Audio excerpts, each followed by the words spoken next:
میرا گھر سمندر کی گہرائیوں میں رہتا تھا لہروں کی پرچھائیوں میں، کبھی سیپیوں میں کبھی کائیوں میں، مگر ایک دن شوق تپتی شعائیں پکاریں کہ آ تجھ کو تارے دکھائیں، اڑائیں گی تجھ کو نشیلی ہوائیں۔ بیٹا یہ بند نمبر 1 ہے۔ آئیے اب اس کی تشریح سمجھتے ہیں ہم۔ تو بیٹا اس بند میں احمد ندیم قاسمی جو اس نظم کے شاعر ہیں فرما رہے ہیں بادلوں کی زبانی، یعنی اس بند میں شاعر بادل کی زبانی اپنی سوانح حیات بیان کر رہے ہیں اور فرما رہے ہیں کہ بادل کا نقطہ آغاز پانی ہے، بادل سمندر کی لہروں اور اس کی گہرائیوں تک بستے ہیں، بادل کی زندگی سمندر سے جنم لیتی ہے کیونکہ سمندر سے آبی بخارات ہوا میں جا کر بادل کی زندگی کی شروعات کرتے ہیں۔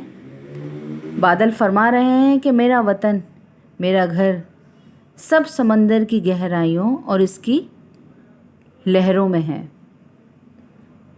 اور بادل مزید کیا کہہ رہے ہیں کہ ایک دن سمندر اور سورج کی تپتی شعاؤں نے مجھے تاروں کو دکھانے کے لیے آسمان کی سیر کروانے کے لیے پکارا۔ سورج کی تپتی شعائیں اور سمندر مجھ سے مخاطب ہو کر کہہ رہے ہیں کہ اگر میں آسمانوں کی سیر کے لیے جاؤں گا تو وہاں کی نشیلی ہوائیں مجھے ہوا میں لے اڑیں گی، آسمانوں کی سیر کروائیں گی اور مجھے تارے دکھائیں گی۔ آئیے بیٹا بند نمبر اب 2 دیکھتے ہیں۔ بند نمبر 2 ہے، ستاروں کی دھن میں وطن چھوڑ آیا، ہواؤں نے شانوں پہ مجھ کو بٹھایا، سمندر سے اٹھا پہاڑوں پہ چھایا، مگر تیز جھونکے نے آفت یہ ڈھائی، مجھے ایک پربت کی چوٹی دکھائی، کہا اس سے لڑ کر دکھا میرے بھائی۔ اوکے بیٹا یہ تھا آپ کا بند نمبر 2۔ بیٹا بند نمبر 2 میں بادل کہہ رہے ہیں کہ ستاروں کو دیکھنے کی لگن میں نے اپنا وطن چھوڑ دیا، آسمان کی سیر کے لیے میں اپنا گھر چھوڑ کر آیا تو آسمانوں پر ہواؤں نے مجھے اپنے شانوں پر بٹھا کر سہارا دیا، ستارے دکھائے اور سیر کرتے کرتے میں پہاڑوں پر چھا گیا۔ اور مزید بادل کہہ رہے ہیں کہ ایک ہوا کے تیز جھونکے نے مجھ پر مصیبت ڈھا دی، یعنی مصیبت ڈال دی، مجھے ایک پہاڑ سے اٹھا کر دوسرے پہاڑ کی چوٹی پر دھکیل دیا اور پھر مجھ سے مخاطب ہو کر کہا کہ میرے بھائی اب اس تیز جھونکی اور ان پہاڑوں کی چوٹیوں سے لڑ کر دکھاؤ، لہٰذا میرے لیے ان چوٹیوں پر رہنا مشکل ہو گیا۔ آئیے اب بیٹا بند نمبر 3 دیکھتے ہیں۔ بند نمبر 3 ہے، میں لپکا تو پربت نے مجھ کو دھکیلا، وہ اکڑا میں گرجا وہ بپھرا میں کھیلا، پر افسوس فانی ہے کھیلوں کا میلہ، پہاڑوں نے مجھے پٹخنی دی کہ تنگ آ کے میدان کی میں نے راہ لی، مجھے لے اڑی شوق پریاں ہوا کی۔ بند نمبر 3 میں بیٹا شاعر بادل بن کر کہہ رہے ہیں کہ میں جب پہاڑ کی طرف بڑھا تو پہاڑوں نے مجھے دھکیلنا شروع کر دیا، پھر وہ اکڑا تو میں گرجا، میں نے غصہ کیا اور میں آپے سے باہر ہو گیا، مجھ سے لڑنا شروع ہو گیا۔ اب تھوڑی ہی دیر تک بادلوں اور پہاڑوں کا یہ کھیل جاری رہا، لیکن افسوس کہ ایک وقت یہ کھیل ختم ہو جانا تھا اور یہ کھیل ختم ہو گیا۔ اس بند میں بیٹا بادل مزید کہہ رہے ہیں کہ اس لڑائی میں، اس کھیل میں پہاڑوں نے مجھے اپنے اوپر سے ایسے اٹھا کر پھینکا، مجھے ایسی پٹخنی دی کہ اس مشکل و مصیبت کے وقت میں نے میدانوں میں پناہ لی، پھر وہاں سے یعنی میدانوں اور صحراؤں سے چنچل شوخ ہوائیں پریوں کی طرح مجھے لے کر اڑ گئیں اور میدانوں اور صحراؤں پر چھا گئیں۔ لیکن بادل اسے اپنی دکھ کی کیفیت بتا رہے ہیں کہ کسی کو بھی میرے اس غم کا احساس نہ تھا کہ میں کس تکلیف سے گزر رہا ہوں، کہ میں کس غم سے دوچار ہوں۔ اوکے بیٹا، اب بند نمبر 5 دیکھتے ہیں۔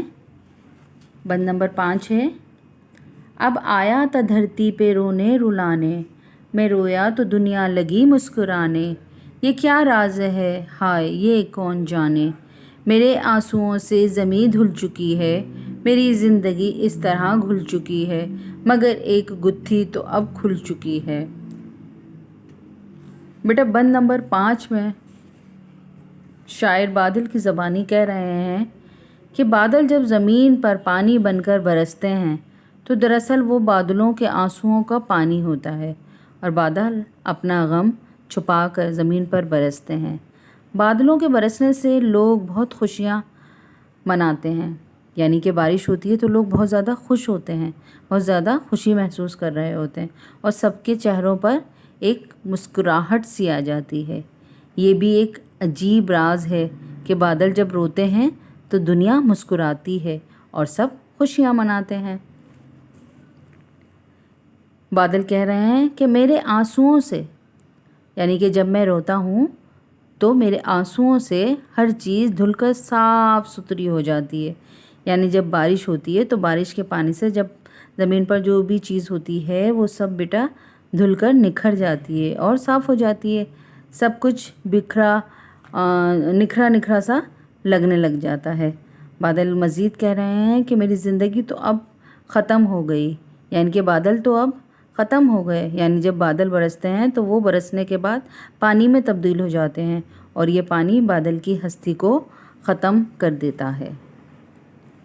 آخری شعر دیکھیے بیٹا، یہ سب نالے دریاؤں میں جا گریں گے، یہ دریا سمندر میں جا کر ملیں گے، سمندر سے مل کر میرے دن پھریں گے۔ آئیے بیٹا اس بند کی تشریح کو بھی سمجھ لیتے ہیں۔ بیٹا اس بند میں شاعر بادل کی زبانی فرما رہے ہیں کہ بادل اپنی ہستی کو مٹا کر بارش کے پانی کی صورت میں برس گئے ہیں، اور یہ پانی جو ہر طرف جمع ہے یہ سارا پانی ندی نالوں سے ہوتا ہوا دریاؤں میں جا گرے گا اور آخر میں سمندر سے پھر دوبارہ جا ملے گا۔ اسی لیے بادل کا نقطہ انجام بھی سمندر ہی ہے۔ سمندر میں جب بارش کا پانی آ کر گرتا ہے بیٹا تو بادلوں کو دوبارہ نئی زندگی اور گھر مل جاتا ہے، اور بادل کے دوبارہ سے اچھے دن آ جاتے ہیں، کیونکہ بادل سمندر کو پا کر بہت خوش ہوتے ہیں۔ کہ بیٹا یہ تھی اس نظم کی وضاحت۔ آئیے بیٹا اب اس نظم کا مشقی کام دیکھتے ہیں جو صفحہ نمبر 44 پر موجود ہے۔ سوال نمبر 1 ہے، درج سوالات کے جوابات دیجیے۔ الف، بادل کیسے بنتے ہیں؟ جی ہاں بیٹا، سورج کی تیز تپتی شعاؤں کی وجہ سے سمندر کا پانی بھاپ بن کر اوپر اڑتا ہے اور آبی بخارات بنتے ہیں، اور یہی آبی بخارات بادل بناتے ہیں۔ اوکے بیٹا، بادلوں کا پہلا گھر کہاں تھا؟ بادلوں کا پہلا گھر سمندر میں تھا۔ بادل آخر میں کس طرح سمندر میں گریں گے؟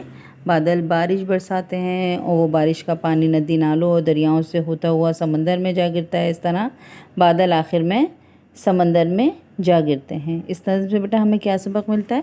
اس نظم سے ہمیں یہ سبق ملتا ہے کہ بادل کا بننا اور بارش کا برسنا اللہ کی رحمت ہے اور نظام کائنات اللہ کی مخلوق کے لیے، اور اس نظام سے مخلوق خدا فائدہ بھی اٹھا رہی ہے، لیکن یہ بھی حقیقت ہے کہ یہ دنیا اور اس میں موجود ہر چیز فانی ہے اور یہ سب ایک دن ختم ہو جانا ہے۔ اوکے بیٹا، یہ دیکھیے اس نظم میں کون کون سے لفظ ردیف کے طور پر آئے ہیں۔ تو میں، چکی ہے اور یہ سب ریپیٹیشن ہوئی ہے، ان کو بار بار دہرایا گیا ہے، لہٰذا یہ اس نظم کے ردیف ہیں۔ سوال نمبر 2 دیکھیے، اس نظم میں بادل نے جو کچھ کہا ہے وہ اپنے الفاظ میں لکھیے۔ یہ ایک طرح سے آپ کا خلاصہ ہوگا، آپ اس سوال کو خلاصے کی صورت میں کیجیے گا۔ سوال نمبر 3، نظم بادل کا گیت کے مطابق پہلی سطر میں دیے ہوئے لفظ کو دوسری سطر کے مناسب لفظوں سے ملائیے۔ تو بیٹا سمندر گہرائیاں، پربت چوٹی، تپتی شعاعیں، شوق پریاں، کھیل میلہ، بجلی کوڑا۔